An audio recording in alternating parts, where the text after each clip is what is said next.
अस्सलाम वालेकुम वरहमतुल्लाहि वबरकातुहू। उम्मीद करती हूँ अब सब खैरियत से होंगे और इंशाल्लाह मेरा सीरीज़ जो है मखरज का वो आप देख रहे हैं और उसे याद भी कर रहे हैं।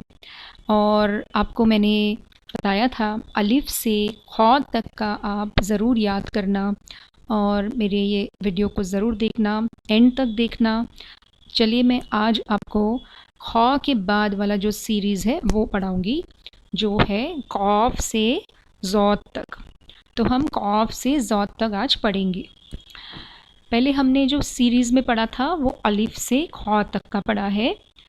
आज हम पढ़ेंगे क़ाफ़ से ज़ौद तक का। तो जैसे मैंने पहले भी बताया था कि मखरज क्या है, मखरज किसे कहते हैं। आज मैं दोबारा बताती हूँ। जिस जगह से हर्फ या हुरूफ कुरान के हुरूफ निकलते हैं उसे मखरज कहते हैं। तो हमें उसी तरह से अदा करना है। तो चलिए हम शुरू करते हैं।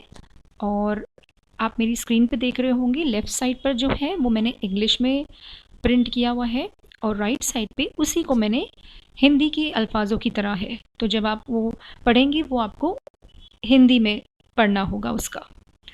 तो मैं दोनों तरफ से आपको समझाऊंगी। तो चलिए मैं शुरू करती हूँ। औज़ु बिल्लाहि मिनश शैतानिर रजीम, बिस्मिल्लाहिर रहमानिर रहीम, रब्बी ज़िदनी इल्मा। ए अल्लाह, तू हमें इल्म में इजाफ़ा दे और इसे हासिल करने की तौफ़ीक अता फ़रमा और इसे आगे बढ़ाने की भी तौफ़ीक अता फ़रमा। तो मैं सबसे गुजारिश करती हूँ कि आप जो कुछ इल्म सीखे वो आगे बढ़ाएं। तो चलिए आज का अल्फाज हमारा जो हुर्फ है वो है क़ाफ़।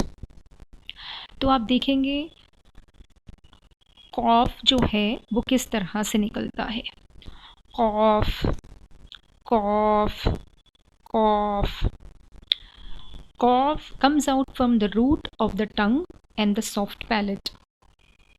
क़ाफ़ ज़बान की जड़ ऊपर के तालू से लगाए। इसका मतलब ये है कि ज़बान की जड़ किसे कहते हैं। ज़बान की जड़ जो है, अब ये याद रखिए, ज़बान को आप अपने दिमाग के अंदर 3 हिस्सों में डिवाइड कर लीजिए। एक ज़बान की नोक जो सामने वाली है, एकदम जो हम दांतों की तरफ आता है। एक है बीच वाला हिस्सा और एक है पिछला जो लास्ट वाला हिस्सा। जो लास्ट वाला हिस्सा है उसको ज़बान की जड़ कहते हैं। तो उसको हमें ऊपर के ताल्लुक से लगाना है। जब हम क़ाफ़ की अदाई करते हैं तो ज़बान की जड़ ऊपर के तालु से लगाएं। तो जैसा हम पढ़ेंगे क़ाफ़ तो आपको खुद महसूस होगा कि वो ऊपर के तालु से लग रही है। क़ाफ़ क़ाफ़ क़ाफ़। और इसे मोटा पढ़ना है। क़ाफ़ ये पुर हुरूफ में आता है, जो मैंने बताया था कि 8 हुरूफ जो है वो पुर है, वो मोटा पढ़ना होता है। तो ये है क़ाफ़ भी उसी हुरूफ में आ जाता है। तो उम्मीद करती हूँ ये समझ में आ गया होगा। और इंग्लिश में ये लिखा है क़ाफ़ comes out from the root of the tongue and the soft palate. Root of the tongue मतलब कि सबसे लास्ट हिस्सा, the back side of the tongue. And if it is, you have to divide it into 3 parts. The tongue is the tip of the tongue, the middle of the tongue and the root of the tongue. So cough comes out from the root of the tongue and the soft palate, which soft palate means the upper portion of your mouth. तो उम्मीद करती हूँ कॉफ समझ में आ गया होगा। फिर जाते हैं हम काफ पे। ये काफ जो है ये बहुत ही ये बारीक में आ जाता है। ये पुर हरफ नहीं है, इसे मोटा नहीं पढ़ना है, इसे बारीक पढ़ना है।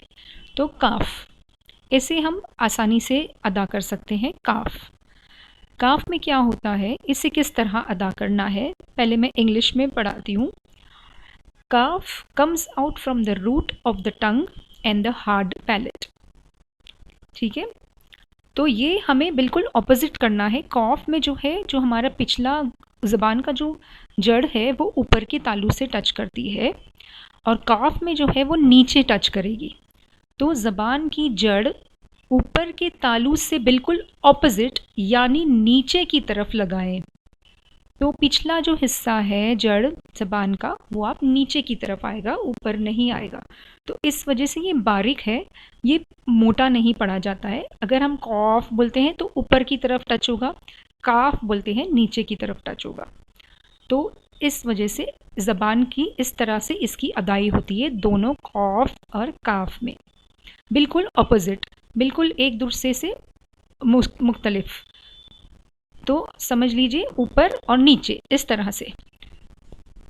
तो उम्मीद करती हूँ यहाँ तक क्लियर हो गया होगा। तो चलिए उसके बाद वाले हुरूफ पे चलती हूँ मैं। यहाँ पे 3 हुरूफ एक ही लाइन में है और इसकी अदाई बिल्कुल एक ही जैसा है। इसका मतलब ये है कि तीनों हुरूफ के मखरज एक जैसे हैं, जीम, शीन, या। अब ये देखेंगे कैसे एक जैसे हैं। जीम, शीन, या comes out from the middle of the tongue and middle of the palate। तो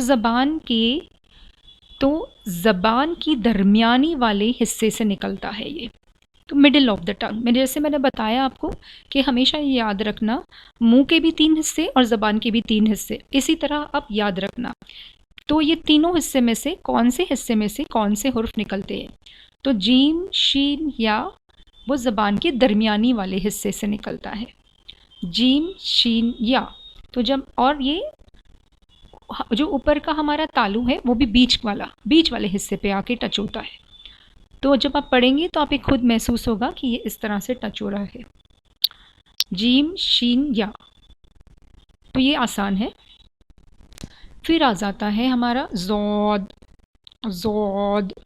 ज़ौद भी पुर हुरूफ है, इससे मोटा पढ़ना है। तो अब अगर आप नोटिस करेंगे जितने भी हमारे मोटे अल्फाज होंगे वो ज़्यादातर ऊपर की तरफ आते हैं, ऊपर, या तो ऊपर की जड़ की तरफ, या ऊपर की दांतों की तरफ, या ऊपर के मुंह की तरफ, तालू की तरफ। तो ये ऊपर वाले अल्फाज हो जाते हैं, इसीलिए हम इसे मोटा पढ़ते हैं और इसे पुर हुरफ भी कहते हैं। तो ज़ौद, ज़ौद, ज़ौद। ज़बान की करवट को ऊपर के दाढ़ों की जड़ से लगाए, मतलब ज़बान के जो साइड का जो हिस्से होते हैं, साइड, तो वो उसकी जैसे मुड़ जाती है ना ज़बान की करवट, उसे ऊपर की दाढ़ों की जड़ से लगाएं। हमारे दांतों की जो ऊपर दाढ़ें होती है वो उस तरफ लगती है। ज़ौद, ज़ौद, ज़ौद। तो इसे ज़ौद के लिए काफ़ी प्रैक्टिस की ज़रूरत पड़ती है। इससे आप प्रैक्टिस करते रहेंगे तो इंशाल्लाह ज़रूर आप अदा कर पाएंगे। और इंग्लिश में इसका ये पढ़ने का तरीका है, comes out from the sides of the tongue and the roots of the upper molars। तो आई होप आप लोगों को इधर तक समझ में आ गया होगा। तो जो मेरा पहला वाला सीरीज़ में है वो अलिफ से खौ तक, आज वाली सीरीज़ में कॉफ से ज़ौद तक। ठीक है, तो आप ये जो है पूरे याद कर लेना और इससे प्रैक्टिस भी ज़रूर करना। तो मैं एक बार फिर से पढ़ लेती हूँ। अलिफ, हमज़ा हा, आइन हा, आइन खा, कॉफ, काफ, जीम, शीन, या, ज़ौद। तो चले आज का मैं ये टॉपिक यहाँ पर ख़त्म करती हूँ और मैं दोबारा दूसरा आगे का जो सीरीज़ है मखरज का वो मैं कल के सेशन में लूँगी और मैं अपलोड करूँगी। तो आप प्लीज़ मुझे कमेंट करके बताइए कि आपको ये मेरा सीरीज़ कैसा लगा, और आप ज़रूर याद करें और मुझे ज़रूर कमेंट में बताएं। अगर आपको कोई भी डिफ़िकल्टी है तो मुझे ज़रूर कमेंट में मैसेज करें, मैं आपको रिप्लाई ज़रूर करूँगी इंशाल्लाह। और मेरी तरफ से जो भी हो सकेगा मैं आपको इस मखरज की सीरीज़ में हेल्प करूँगी। तो आप मुझे कांटेक्ट भी कर सकते हैं, तो इंशाल्लाह मैं आपको हेल्प करूँगी। जज़ाकल्लाह खैर। अस्सलामु अलैकुम वरहमतुल्लाहि वबरकातुहू।